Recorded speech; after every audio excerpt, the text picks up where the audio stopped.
I call the Honourable Member Peseta Sam Lotu-Iiga. Malo Suifua. Malo le soifua lo fionga le fonga whetalai, Mr. Speaker. I just greeted you in my native tongue of Samoan. It is Samoan Language Week, so I greet you in Samoan. And sir, before I do talk about the budget 2011, I just want to touch on an incident that occurred in my electorate of Maunga Kia.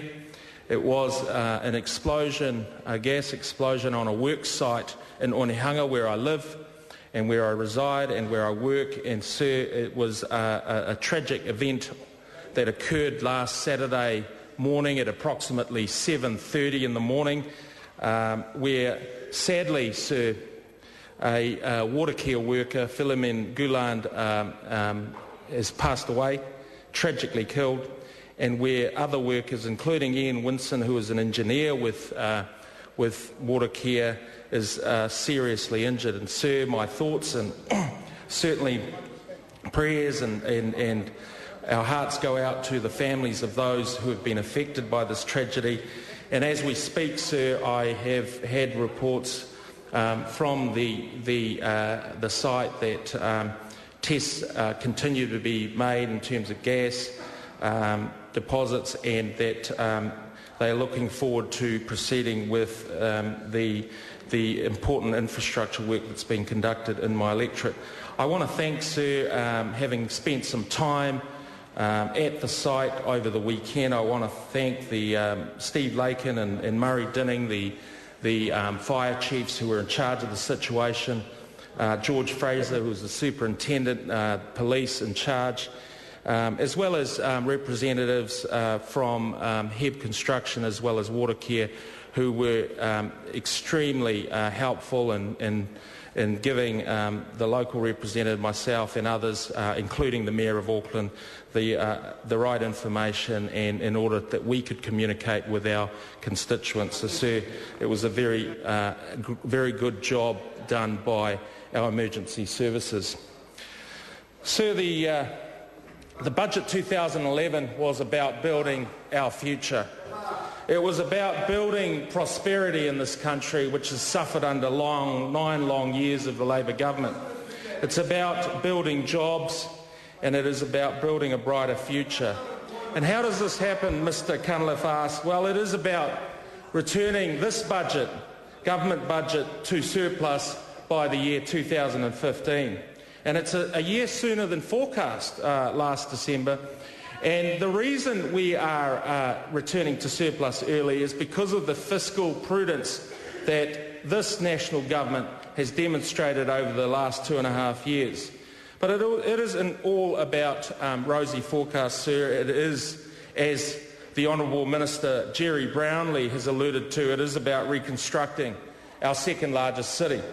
And, sir, the government is committed to spending $5.5 billion, as well as $3 billion in ACC funding and EQC funding to reconstruct our schools, our infrastructure, provide housing and trades training for the people of Christchurch. Sir, this budget also signalled an investment in frontline public services. And, sir, we have not spared the expense on health and education. But, sir, it is also about looking at the programs that Labor government put in place and how we could better streamline KiwiSaver, how we can trim working for families and certainly make student loans more workable in the long run and sustainable in order to reduce the need for government to borrow. Sir, as the Prime Minister alluded to earlier this afternoon in question time, it is also about providing investment opportunities for mum and dad investors by extending the mixed ownership model to 4 state-owned energy companies, as well as extending the program that has already been put in place for Air New Zealand. Sir, in the health area, and it's obviously health has been a portfolio that's been well looked after by the Honourable Tony Ryle. And what we are doing in health, sir, is delivering an extra $2.2 billion to public health services. So while we are balancing the books, while we are reducing government debt, we are committed, sir, as a government, to providing the health services that New Zealanders demand, that New Zealanders expect, and that will certainly be given to New Zealanders in the next few years, sir. What are the programs that have been extended? Well, $54.5 million, sir, for maternity initiatives to improve the safety and the quality of maternity care in this country. And, sir, that is a welcome initiative. Certainly, having experienced fatherhood recently, I know that the care and the expense that is taken in our hospitals is second to none compared to those services provided around the world. $80 million, sir, for widening access to medicines. $68 million for more elective surgery. And the minister actually opened in my electorate of Green Lane, in my electorate in Green Lane, more elective surgery facilities that will cater for the increase of 4,000 extra operations in the years to come. Sir, disability support services have been increased by $130 million, and we will continue the program that was set out by the last Labor government in terms of GP visit subsidies for the elderly and for children, and that is something that we're certainly proud to continue with. In terms of education, which we know is the cornerstone for economic growth long term, and we know is the cornerstone for our children to be provided with in the coming years, sir, we know that early childhood education is important, and we've provided $1.4 billion extra dollars in operating capital funding for education, and specifically, sir, importantly, we are focusing on those with high needs.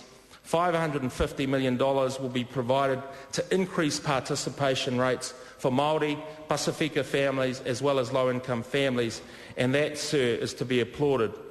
I have, sir, visited a number of early childhood centres, not just in my electorate but across the country and certainly in South Auckland. And what they are demanding, sir, is that the government respond to the needs of those communities. And certainly one of the best things that we can do for low-income communities, for high-needs communities, is to provide services, early childhood education services, that will give them the best start to life, Mr. Speaker. So we've also providing for infrastructure spend, which is going to provide the networks and the infrastructure and the pipes, if you like, for our future learning. We've, as already been indicated two weeks ago, we're committed to the ultra-fast broadband rollout, not just in our cities, sir, but across our regional and rural areas. And that will be a $1.5 billion investment over time, and that's something that certainly if the Labor Party were in power, they would not have committed to this, and certainly they would not have a plan that brings about this change in a convenient and in an appropriate way. So we're also providing for infrastructure to KiwiRail. Now we know KiwiRail was a mess when it was first bought, but we're continuing our 10-year turnaround plan that will bring about some change to KiwiRail, that will bring about some business rigour to their operations, and will hopefully in 10 years bring about some commercial and some return on the investment that we're putting in. So finally, I want to say that we are looking forward to better public health services. $980 billion of savings over 3 years.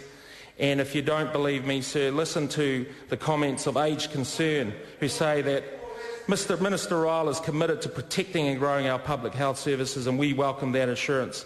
The feedback, sir, in my electorate of Maunga Kia has been hugely positive to this budget. They welcome the budget, they welcome the government's prudence in terms of its fiscal approach, and they certainly welcome the government's investment in services such as health, education and infrastructure. This budget, sir, has been well received in New Zealand. Thank you. I call the honourable